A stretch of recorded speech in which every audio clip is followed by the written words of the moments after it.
The haunted minds থেকে আমি সিদ্ধার্থ। আপনারা শুনছেন আজকের গ্রাম বাংলা ভূতের গল্প, অন্ধকার স্টেশনের শেষ ট্রেন।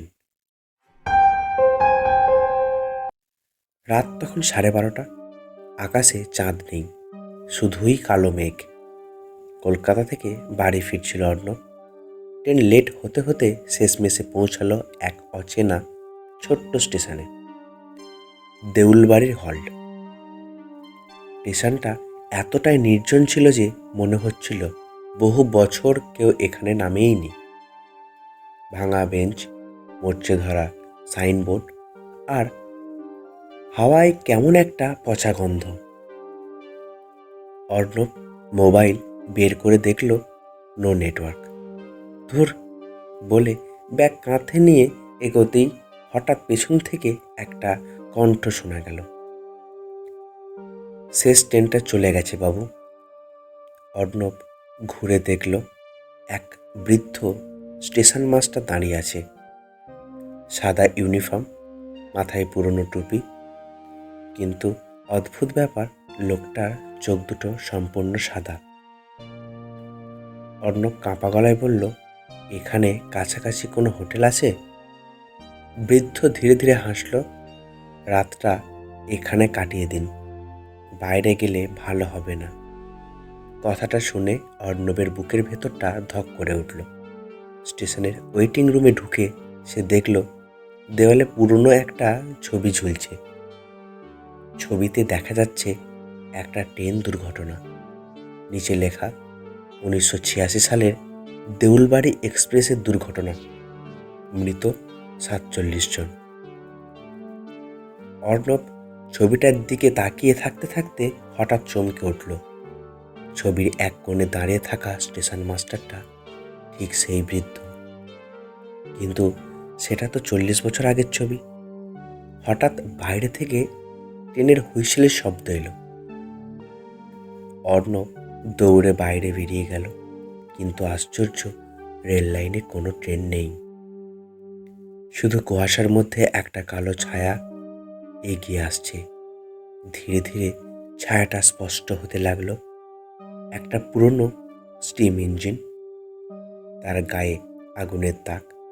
জানলার ভেতর থেকে কেউ একজন হাত নাড়াচ্ছে। না, একজন নয়, অনেকগুলো হাত।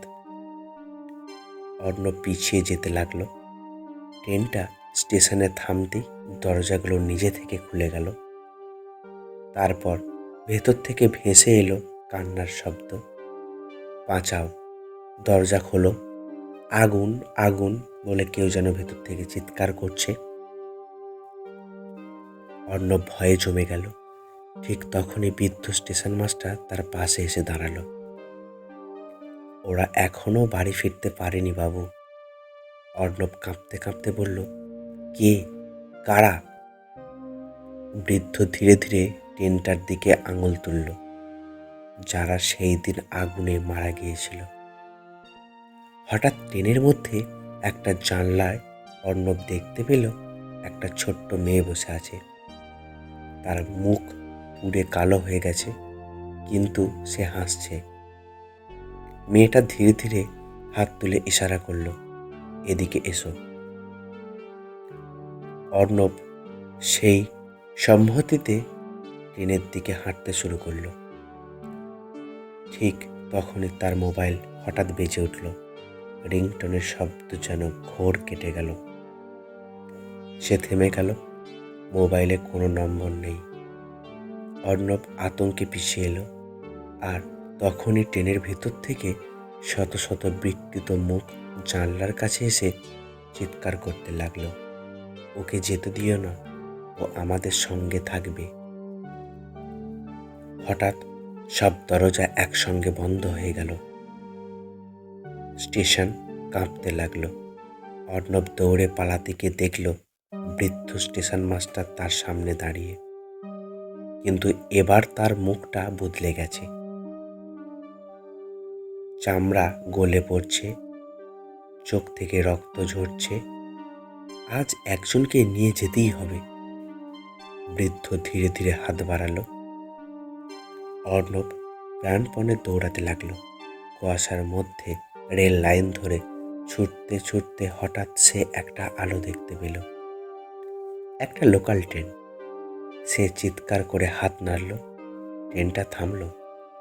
যাত্রীরা তাকে টেনে তুলল ভেতরে। অর্ণব হাঁপাতে হাঁপাতে পিছনে তাকালো। দেউলবাড়ি হল্ট নেই, স্টেশনটাই উধাও, শুধু অন্ধকার মাঠ। পরের দিন সকালে অর্ণব সব কথা এক চায়ের দোকানদারকে বলল। লোকটা শুনে ফ্যাকাশে হয়ে গেল। দেউলবাড়ি হল্ট? ওটা তো 30 বছর আগেই বন্ধ হয়ে গেছে বাবু।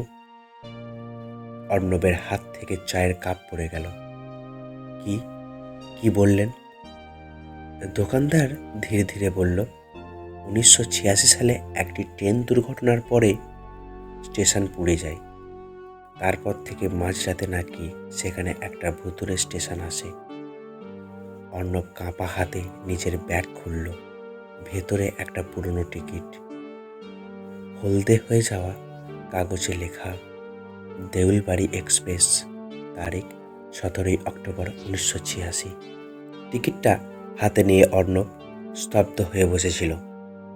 চায়ের দোকানদার বারবার বলছিল, ও জায়গায় আর যেও না বাবু, যারা যায় সবাই ফিরে আসে না।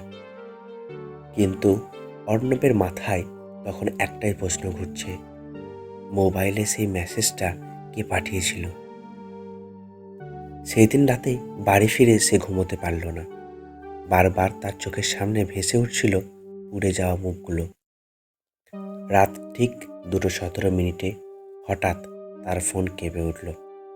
Unknown number. কাঁপা হাতে ফোনটা ধরতেই ওপাশ থেকে একটা শিশুকণ্ঠ ভেসে এলো, দাদা, আমাদের বাঁচাও। তারপরই কানে এলো ভয়ঙ্কর চিৎকার আর একটা শব্দ, ট্রেনের ব্রেক কষার অক্রোশ আওয়াজ। ফোন কেটে গেল।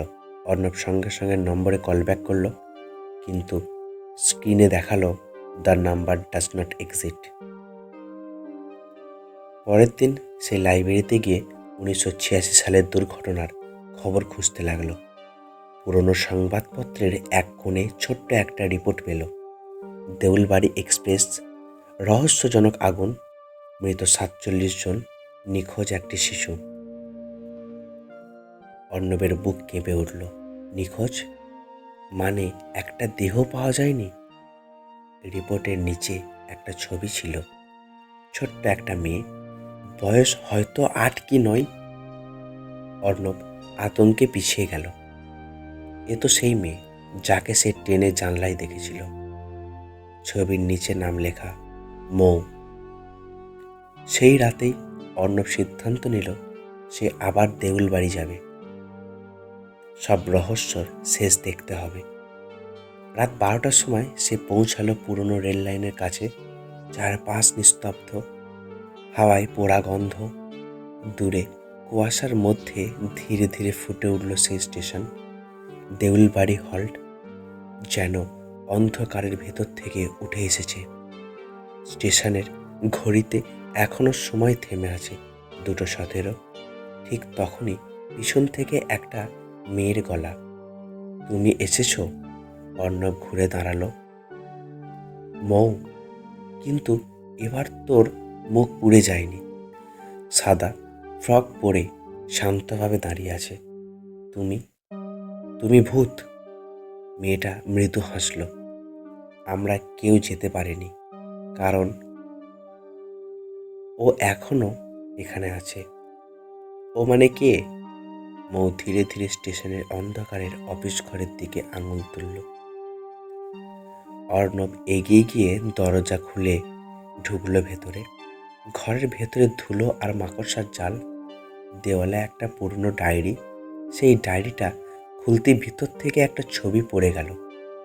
ছবিতে স্টেশন মাস্টার আর কয়েকটা লোক দাঁড়িয়ে আছে, পিছনে দেউলবাড়ি এক্সপ্রেস। ডায়েরির পাতা কাঁপা হাতে লেখা, ওরা আগুন লাগিয়েছিল বিমার টাকার জন্য, যাত্রীদের দরজার বাইরে থেকে বন্ধ করে দেওয়া হয়েছিল। অর্ণবের শরীর ঠান্ডা হয়ে গেল। মানে দুর্ঘটনা নয়, এটা ছিল পরিকল্পিত হত্যা। হঠাৎ ঘরের দরজা ধাম করে বন্ধ হয়ে গেল। চারপাশ অন্ধকার। তারপর ধীরে ধীরে একটা কণ্ঠ ভেসে এলো, এত কিছু জেনে ফেললে কেন বাবু? অর্ণব মোবাইলের টর্চ জ্বালাতেই দেখল বৃদ্ধ স্টেশন মাস্টার তার সামনে দাঁড়িয়ে। কিন্তু এবার তার শরীরের অর্ধেকটা পুড়ে কালো হয়ে গেছে, চোখ দুটো আগুনের মতো লাল। সেই দিন সবাই মরেছিল, কিন্তু আমি একা নই। হঠাৎ অন্ধকার থেকে আরও কয়েকটা পোড়া মানুষ বেরিয়ে এলো। তাদের মুখগুলো পুড়েছে, হাতগুলো অস্বাভাবিক লম্বা। আজ তুমিও থাকবে আমাদের সঙ্গে। অর্ণব দরজার দিকে ছুটল, কিন্তু দরজা খুলছে না। পেছন থেকে ঠান্ডা একটা হাত তার কাঁধে পড়ল। সে ঘুরে দেখল মৌ দাঁড়িয়ে, কিন্তু এবার তার চোখ পুরো কালো। দাদা, পালাও! মেয়েটা হঠাৎ চিৎকার করে উঠল। সঙ্গে সঙ্গে ঘরের কাঁচগুলো ফেটে গেল। ভয়ঙ্কর ঝড় শুরু হলো। মৌ অর্ণবের হাত ধরে একটা মরচে ধরার চাবি দিয়ে বলল, ট্রেনের শেষ কামরা খুলতে হবে, তাহলেই ওরা মুক্তি পাবে। ঠিক তখনই বাইরে আবার সেই হুইসেলের শব্দ ভেসে এলো। দেউলবাড়ি এক্সপ্রেস এসে গেছে। গল্পটি কেমন লাগলো অবশ্যই কমেন্ট করবেন। গল্পটি ভালো লাগলে একটা লাইক করবেন। আরও এরকম নতুন নতুন ভূতের গল্প শুনতে চ্যানেলটিকে সাবস্ক্রাইব করবেন।